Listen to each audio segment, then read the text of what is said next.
And I'll get started. All right. All right, so I'm here today because Mr. Brenner was telling me all about your feedback sessions and how they're going. I'm also here because he's my brother, and the thing about siblings and feedback is that they have no barriers. A normal friend will wait until you ask about your new haircut and say, you know, that's a bold look. I better look even better when it grows out. But a sibling will walk in and say, what's wrong with your face? You know? So siblings are on one end of the spectrum of not caring about your feelings at all, while friends are on the other end of like really caring about your feelings, so they can't give you like that true feedback. Your coworkers should kind of be in the middle, right? It would be much easier if people didn't have any emotions whatsoever and we could give feedback directly. I think it's especially difficult if you've grown up in a very blunt culture like a lot of us have. So I grew up in Philadelphia and I live in Los Angeles now. When I first moved here over a decade ago, it was definitely a culture shock.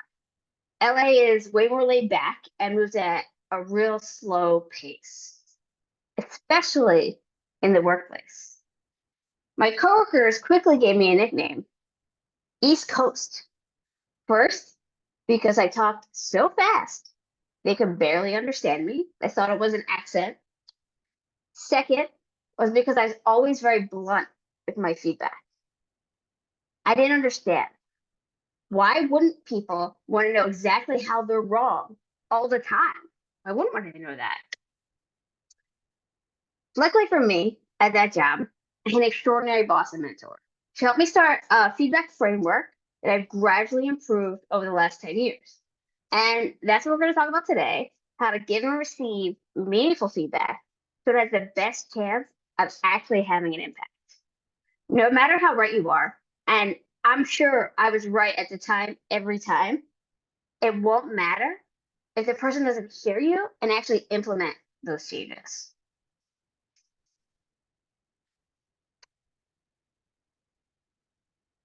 Netflix, where I work now, is big on feedback. So I was able to grab this great quote actually from our culture memo. It actually helps describe what I want to talk about here today. Meaningful feedback can be hard to give or accept, but like any new habit, it gets easier with practice. The first word I want to focus on is meaningful. What does it mean for feedback to be meaningful instead of useless or even bullying? I'm going to answer that today. The second word to look at is practice. As lifelong learners, I know that when you start anything, it's hard and you push through the hard parts. So I want you to do the same thing with feedback because it is a skill and it does get easier if you practice. And I'm going to start with a story about how I practiced feedback until it became a habit. So I'm an engineer now, but many years ago, I made the super smart decision to attend art school. And then just for fun, I dug in the archives and found some of my old artwork from like 15 years ago. And I'm not sure why I didn't know then I should be an engineer when all the projects I chose involved taking apart machines to see how the gears work. But let's go back to the beginning.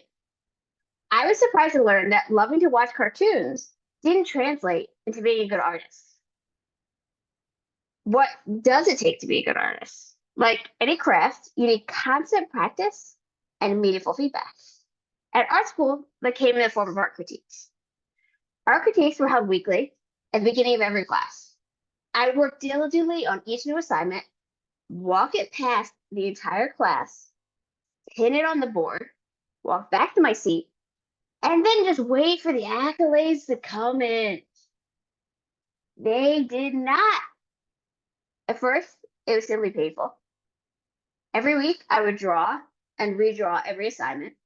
But when they talked about my work, it was torn apart. The perspective was off.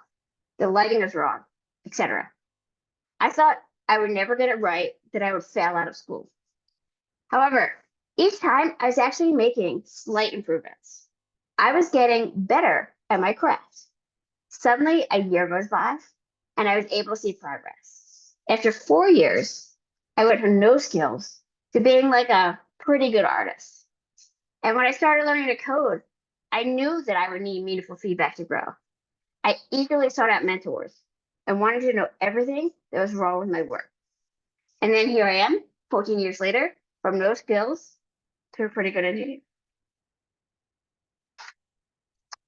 So while I saw my story, you might have been thinking, well, Michelle, you've gotten some useful feedback, but all I can remember is the bad feedback.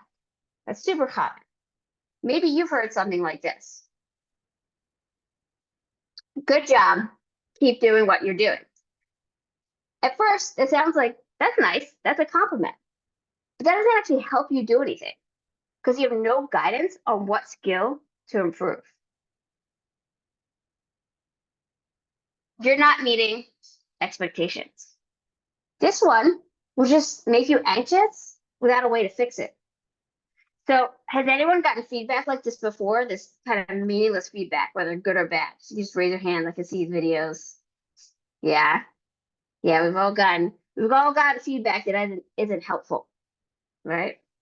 So why even bother with feedback? Because meaningful feedback is critical to growth. I want to be a better leader, a better engineer, and a better speaker. In fact, I'm going to ask your feedback about this talk later today.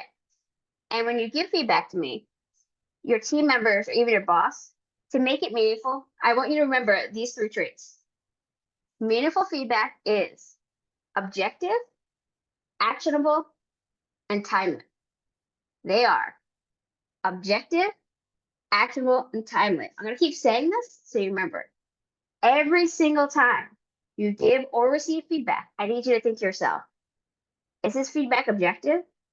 Is it actionable? Is this timely? I just realized the second one is just perfect for this audience. There's no way you can forget the second one. So when giving feedback, it's critical to say it in a way that will be received well. Feedback should be a gift. We all know what it's like to receive feedback and to immediately get defensive. It can feel like someone is judging us as a person. It can make us feel small.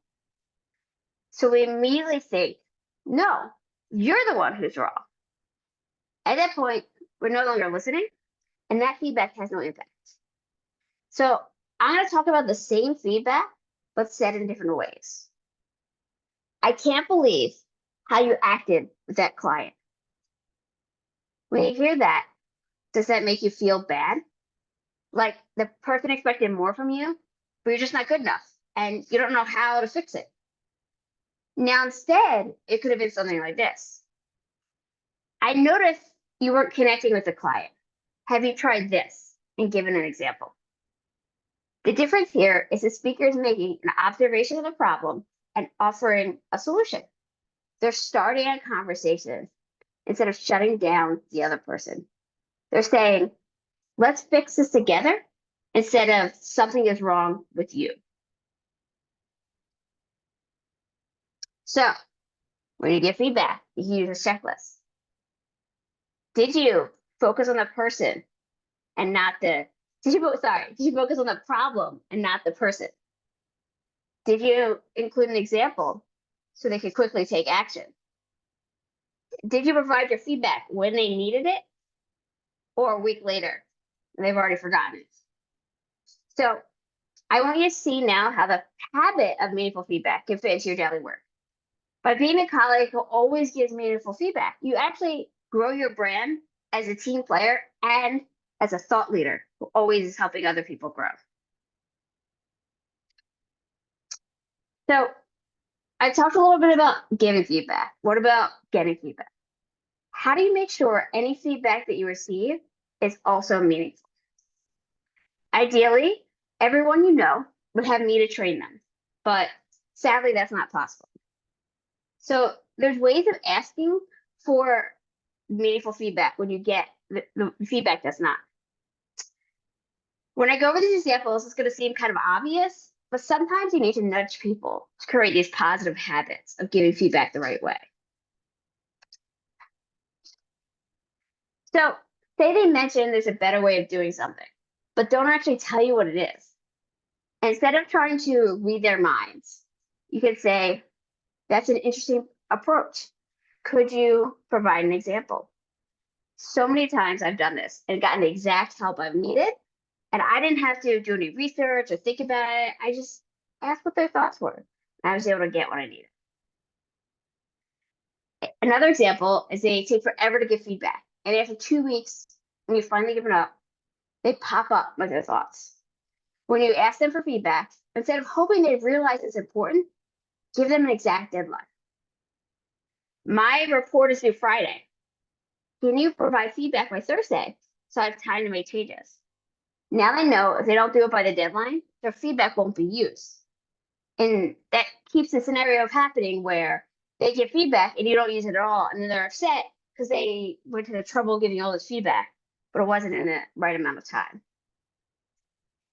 And then finally, there's this worst feedback, the nebulous complaint. One second.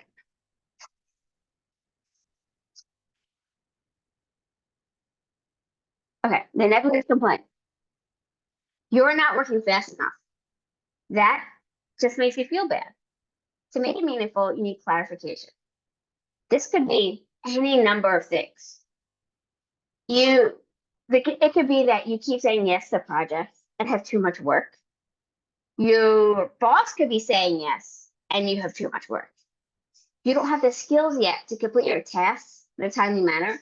You're spending most of your time learning and researching and figuring out how to do them. You need to get to the root cause and address it. So this happened to me. I realized that the root cause was that my boss did not have enough information. So I blocked off some time to walk them through all the tasks I received and how I completed them. Literally one by one. Okay, I get the task. This is what I do with it. This is the person I talk to. This is the person I send this to. They thought everything I was doing, and suddenly I was getting enough work done. Because now he understood how many tasks I got through and how complex each were. However, it could have gone very differently. After I gave my boss that work breakdown, we could have realized that I hadn't been prioritizing correctly and actually needed to shift work around. There are so many possible reasons behind you're not working fast enough. It's all about the follow-up questions and getting that objective, actionable, and timely feedback. So when you're a leader, I have my Starbucks. When you're a leader, whether it's an official people manager or a team lead, everything you say has more weight because you're in a position of power. You need to be even more precise to have that impact you want. Leadership feedback should start with being objective, actionable, and timely. But you should have more structure so the person can respond in a constructive way instead of acting emotionally and not actually doing what you ask. So the structure I've developed has helped me since my first leadership position a decade ago. And I'm going to work through some examples.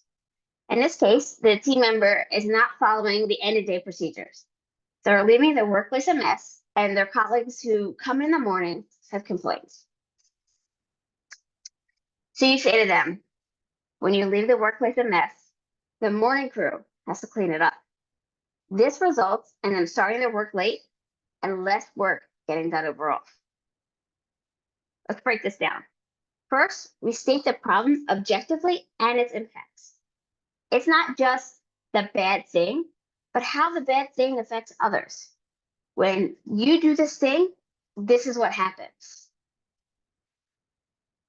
It's also not trying to guess what's in their head. It's just saying, here's something that's been observed and here's the result. It's not, you're slacking off. It's, here's the thing that happened. It's very objective. So an unhelpful version of this could be something like, what a mess, every night, clean it up. And that's it. Like that doesn't, really solve the problem. The next step is to get the team member to not only agree that there is a problem, but what the problem is, and this is it. I think I said that a little, I'm going to try that again. The next step is get the team member to not only agree that there is a problem, but this is the problem, right? So there is a problem and this is the exact problem. So you can't solve the problem unless you know exactly what that exact problem is. So, because if they don't agree, they'll never do anything to solve it. Maybe they think the morning crew has way less work, so they should do the cleanup. They're rushed. and just want to get out at the end of the night.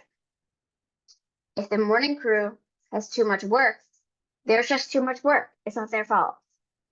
Or even they think their time is more valuable. They're the more skilled employee. The morning crew should be cleaning up after them. There's so many different things they could be thinking. You need to hear them out until you get to the root of the problem. Even if hearing it, you're like, well, this person just has a bad attitude. Why aren't they just working harder? If you don't give them the space to say these things, you'll never know how they feel about it. If you just say, clean things up, you'll never know about that bad attitude. Or you might not know that they're doing a bunch of other work and really burned out and really stressed and can't get to this other work. So it's really important that you give people that space to talk so you get all the information to solve the problem.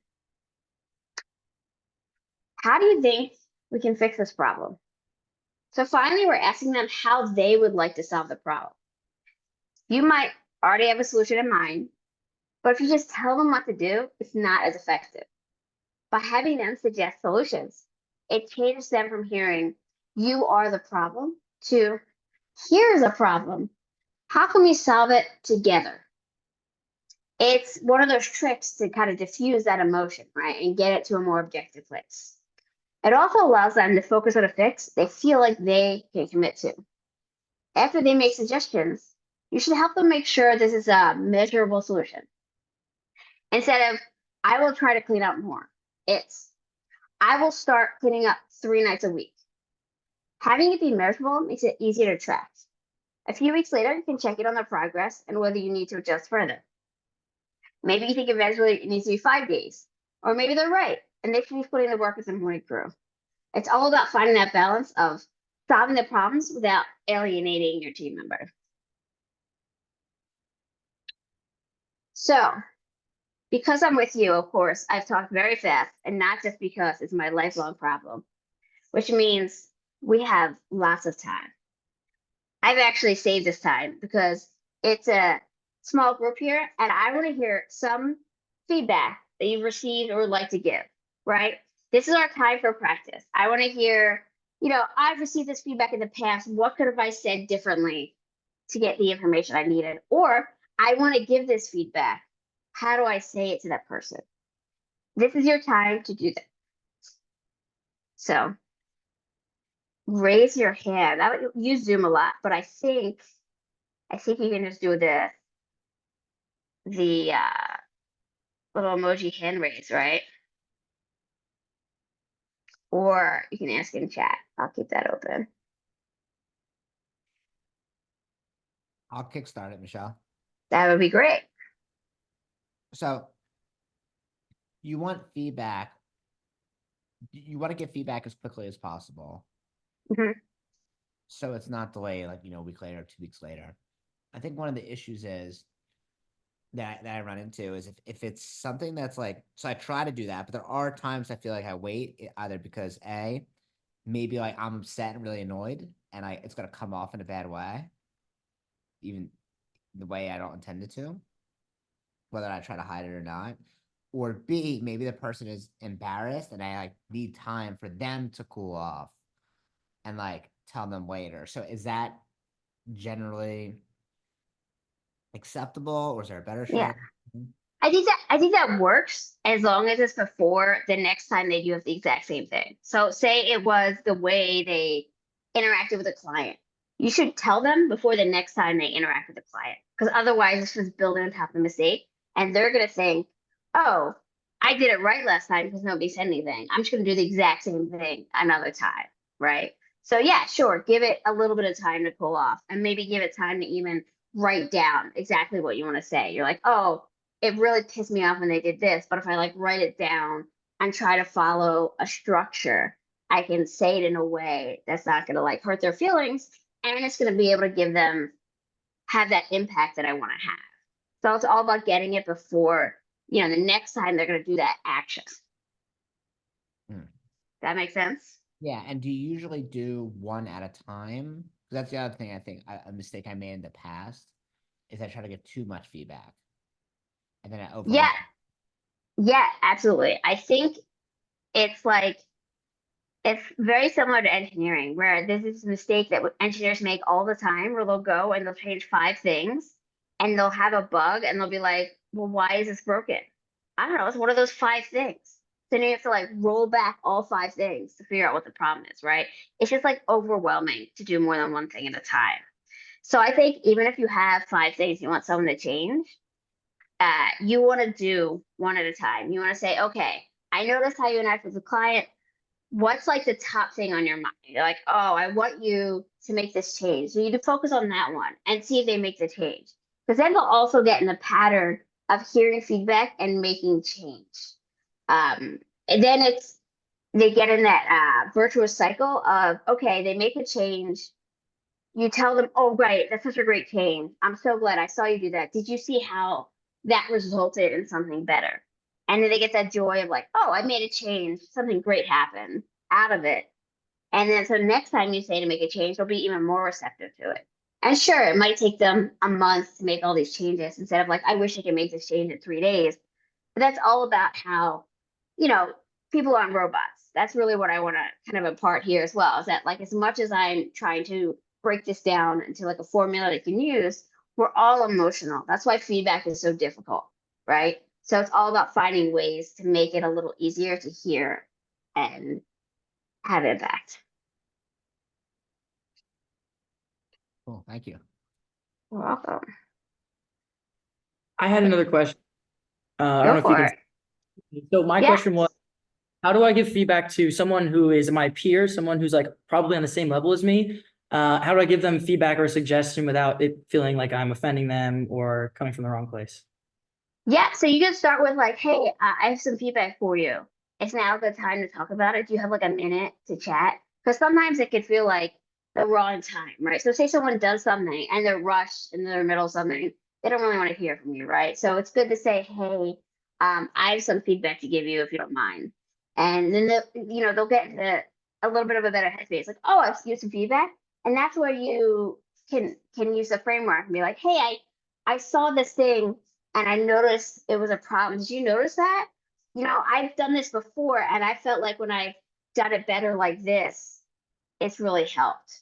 So it's about being sensitive to the fact that they might feel hurt and defensive and getting around that by just being very objective. I mean, like, oh, I noticed this and not, oh, you're doing this wrong thing. Right. So it brings a little bit of the emotion out of it. Does that make sense? Yes, it does. Thank you very much. Yeah, and it's all about the culture too. So once you start doing it with your peers, you kind of build that culture. I talk about how I'm blessed to work in Netflix all the time, but one of the great things is that they have this culture of feedback. They tell you day one, you're gonna get feedback, you're gonna get feedback, and you should be doing it all the time, right? So 3 weeks ago, I gave some feedback to my peer on my team who's actually one level above me. So I should feel intimidated that they're, an E6 and I'm an E5 and I shouldn't be telling them what to do, but they did something ridiculous and I needed to tell them about it. And because of the way I said it and the way I brought it to them, and because our culture is, hey, feedback can come from anywhere and you should look out for that, then he wasn't offended. He was like, oh, I appreciate that. Thank you for letting me know. We always talk about how feedback is a gift. It's not a complaint. It's not you're doing something wrong. It's I would like to give you this gift so you can improve and grow and be better at what you want to do and help reach your goals, right? So if I do this talk and no one laughs, that is my feedback that my jokes need to improve. And I will keep trying until everyone is laughing. Because the last time I did this, nobody laughed. And this time, nobody laughed as well. So I'm going to keep working on it. And I've been watching some master classes on jokes, and it has not helped me. But I'll keep going. I'll keep trying because I'm really here for the jokes. Okay, thank you very much. I actually had a follow-up question. So you talked about Sure. the culture of giving feedback. Do you have any suggestions for like creating that culture and then not only creating it, but making sure it stays like, for a long period of time where we're all getting better? Yeah, the way you create and maintain culture is bringing it up all the time.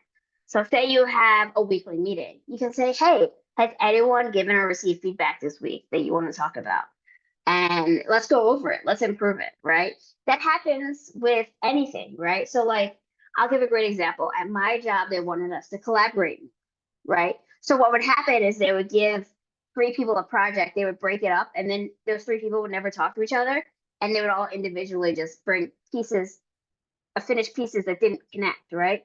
So what we started was every week was talking to them through it. Be like, okay, have you talked to this person about it? Did you update this person about it? Did you communicate? By bringing that up all the time, it starts to like get in people's heads. And then also demonstrating that excellence, right? By showing it, by doing it for other people, by receiving feedback well, right? If someone comes up to you and says, hey, I have feedback to give you, she's like, oh, thank you so much. I can't wait to hear it. Let's sit down and go in this office real quick. I would like to hear the feedback, right? And by having that positive attitude, it'll bring it up. Because there's this thing that comes up all the time about culture in the workplace where people think if they write, a culture memo or they talk about something once, people are going to start doing it. But that never happens, right? You have to keep reinforcing it because even if, say, you get it to happen for like 6 months, what's going to happen is you'll always start to have turnover. In any workplace, is going to be turnover. So the new people aren't going to have that 6 months of culture to get to know that they're supposed to be given feedback, right? So it's something that like, what is your values and what is it you want to instill in your coworkers and your teammates and your teams? You have to keep bringing it up and keep talking about it. Otherwise, people will forget. All right, thank you. That's all I had. Thank you. Well, it's like wait, I have a great example for the theme. It's like exercising when it's like really easy to do like the lowest common denominator, like have like the worst form, and you just slowly like lift into like you're like hurting yourself every time you run. And that's what happens because everyone just like you just make it easier and easier on yourself until you're not actually lifting any weight or you're not doing the hard thing. So by doing the hard thing over and over, you kind of get used to doing that all the time. Hey, Michelle, thanks for doing this. Sure. Suggestions and general suggestions for presenting this to people that tend to be over emotional and reactionary. Well, how to get feedback or how to tell them how to get feedback? How to give feedback so that it's accepted in a better way when most times it turns into a meltdown, even when you carefully think it through and try to present it in the best way possible. Yeah, so there could be different ways. You could say, how is the way you'd like to receive feedback? So some people can't control their emotions when you talk to them, so they prefer to receive written feedback. That's something that I like. I say, hey, if it's not like a quick and easy thing, if it's like an official big thing, I'm like, hey, do you mind writing it down first and giving it to me and letting me read it? And then we have a meeting to talk about it. Like you always want to have a conversation, but maybe you start with the written. So you could ask them, like, hey, how do you like to receive feedback? Right? And if they say, I hate feedback, please don't tell me, well, it's a problem, right? And then you say, hey, what are your goals? What would you like to achieve?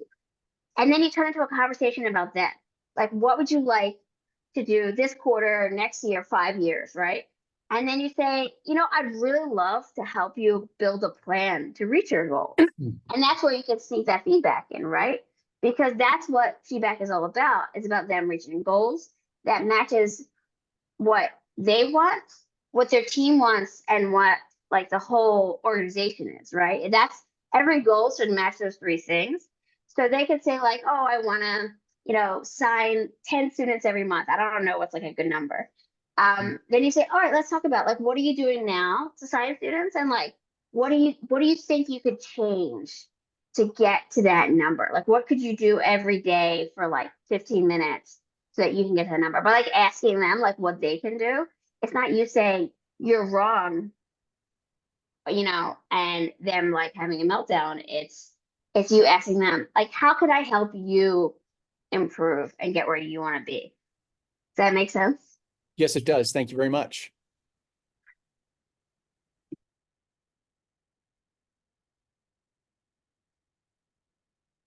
Michelle, Any question. Yeah, go for it. Yeah. Thanks.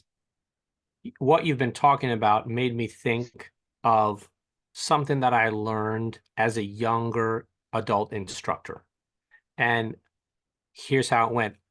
I've always been happy to give students positive feedback, but sometimes it was just compliments and it didn't really help them do anything better, didn't help them improve or change, right? So I'd be like, that was an awesome kick, or what a great punch, or I love seeing how you're practicing, which was great. I think it helped them have some self-esteem and some confidence and feel good about what they were doing. But they weren't really better because of what I had said. And so I was hoping to get your thoughts on some of the differences there, because I have my own thoughts, but I'd love to hear your perspective on the difference between, positive feedback or compliments and really constructive, useful feedback, if that makes sense. Yeah, yeah, absolutely. And don't stop giving compliments. Let everyone enjoy their lives and get that. But when you're in a position where you're teaching them or you're working with them, they need to be able to grow. They need to be able to get better. It's in your line of work, they need to get to the next belt, right? Like they need to get to the next level. And how do they get to the next level? They don't get to the next level by doing the same punch the same way every single time. Then they've learned nothing. So you could say, hey, that was a great kick. Have you tried this new exercise yet, or this new thing that you want them to improve on? This is how you get to the next level, right? And they don't have to be at the same time. It could be in the middle of class, and you can say, oh, you're doing so great, you're doing so great. And then at the end, be like, oh, you know what? You did so well at that. I think if you tried, you can get to this next level. Why don't we try it out together? And that way I can guide you if you're not, getting that next level just yet. So it's not about getting rid of the compliments. It's about also making sure that they have a path to succeed. One of the reasons I talk about this is that it's very personal to me because in engineering, it's very gendered. So what will happen is that leaders will tell the men, oh, you should do this to get a promotion. And they'll tell the women, great job, keep doing what you're doing. Like keep taking notes in meetings. That'll get you the next job. And then you'll look at the promotion. So the best feedback I've ever received was a manager came to me and said, hey, I need you to work on this exact type of project because this is a project and it's called distributed systems. And they're like, I need you to make a distributed systems. If you do that, you're going to get a promotion. You're going to get a raise because that's the skill I need you to have. And I was like, thank you. I was like, this is the best feedback I've ever received. Being told you're doing a good job doesn't help me. Being told here's the skills you need to build, that's what I need to hear. I need to hear those things or I'm not going to get to the next level. And well, that's an easy feedback to give, right? Because it's very technical. It's much harder to give the feedback like, hey, Michelle, you're very blunt when you talk to people. Or hey, Michelle, this talk was really good, but it should have been a little slower because you talked really fast. But I still need to hear that because those are important to me, right? So don't worry, everyone gets to give feedback to me in the end. So you can all tell me which of my jokes you liked the least. So does that make sense the way I said it? It's like where it's like you focus on what they want and what they need, but don't Yeah. forget the compliments. I definitely don't want to take compliments away. Yeah. And I also want to make sure, and this has been going on for years, right? I've always wanted to continue to make sure that I'm also helping them to improve and get better and reach new levels of ability, right? Not just to recognize only what they're doing good and not to come off like that's good, but I don't want to like slam some criticism in there.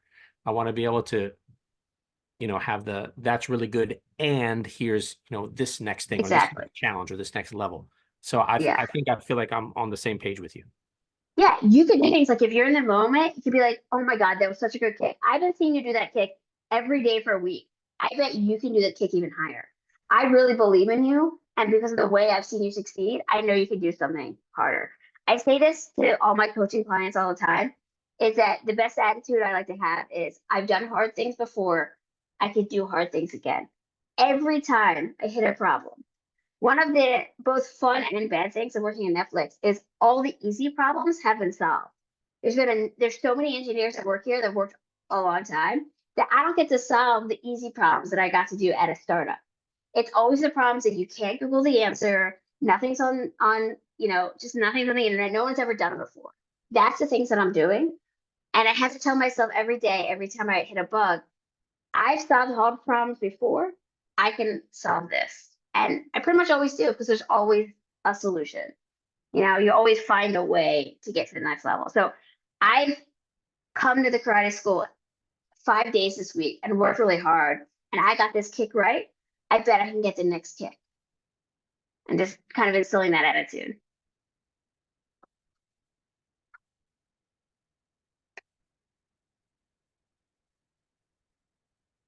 Well, I think we've done a lot of practice and I really appreciate, oh, someone else wants to jump in. We still have a little more time. I just gonna do like final thoughts.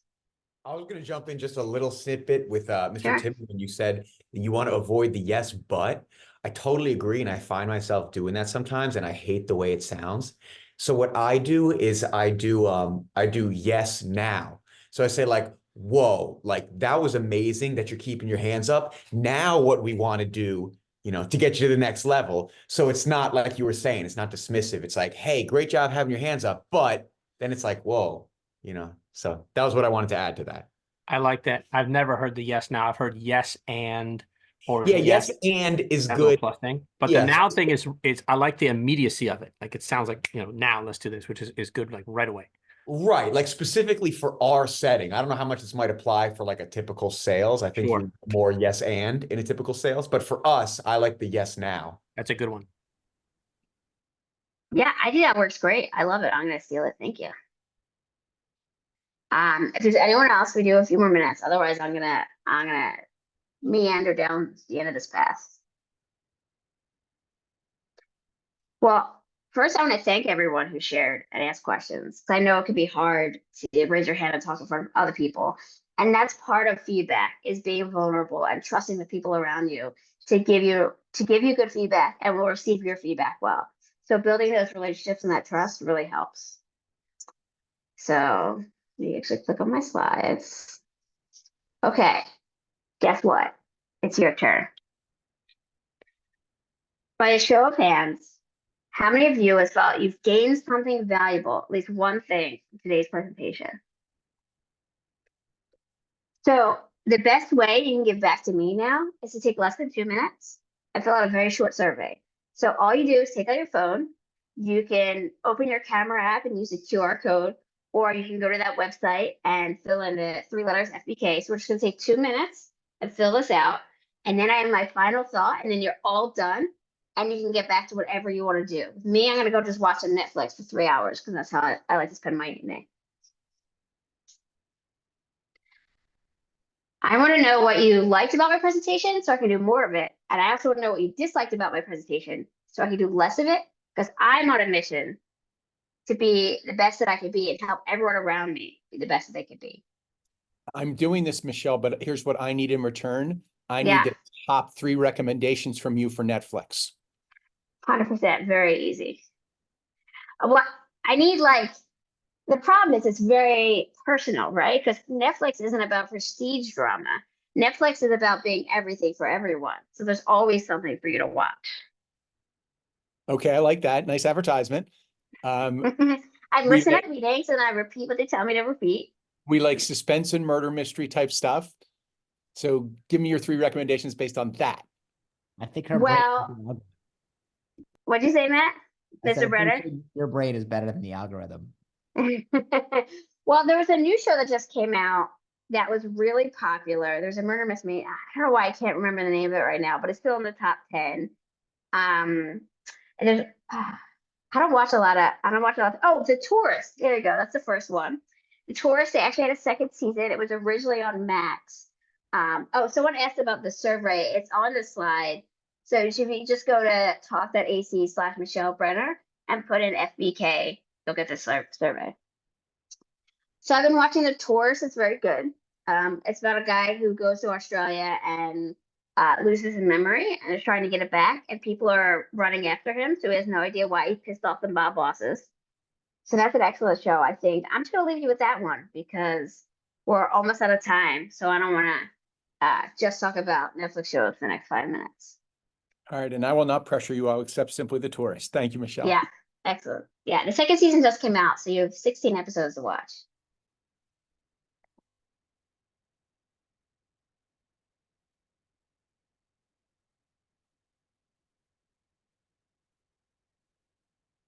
So as soon as you're done, I'm just looking for people to look up, and I'm starting to see people look up. So I'm just going to give it another like 30 seconds.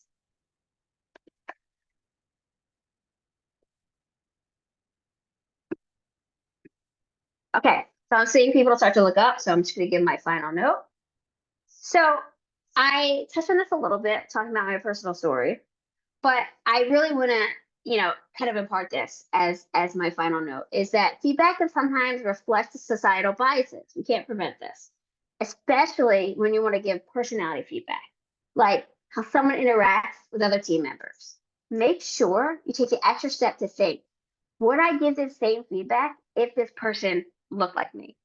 Would I care if they take, say, strong stances in meetings? What is the actual effect of their actions? As a woman in a male-dominated field, I've experienced this more than once. And if you follow the structure I've outlined, you're less likely to give or receive feedback influenced by your biases. As I kind of mentioned with my story, it happens all the time. Don't beat yourself up about it. Just kind of think it through. If your initial reaction is, oh, I want to say this, I'm tired of hearing this person talk. Say like, well, did they actually talk too much in the meetings? Or is it like, I didn't have enough time to talk. The meeting wasn't long enough, or the topics were too broad. Like, what is the actual effect of their action instead of their personality trait? I think it's a great way of being able to solve a problem without letting your biases kind of get the best of you. Okay, so what's next for you is now that you all know your next structure, I want to hear about from Mr. Brenner that your next meeting of feedback is using the structure because you're all going to start practicing it all the time. And I want to thank him for having me. Thank all of you for letting me be here and hearing all my new jokes. And feel free to connect with me on Instagram and LinkedIn. I'm happy to answer any follow-up questions. Just make sure to include a message or I will think you're a robot and not respond to you. So thank you very much. Thanks, Michelle. You're welcome. Thank you. All right. Thank Have you. a great evening, everyone. I can't wait to read all my feedback. I guess. All right.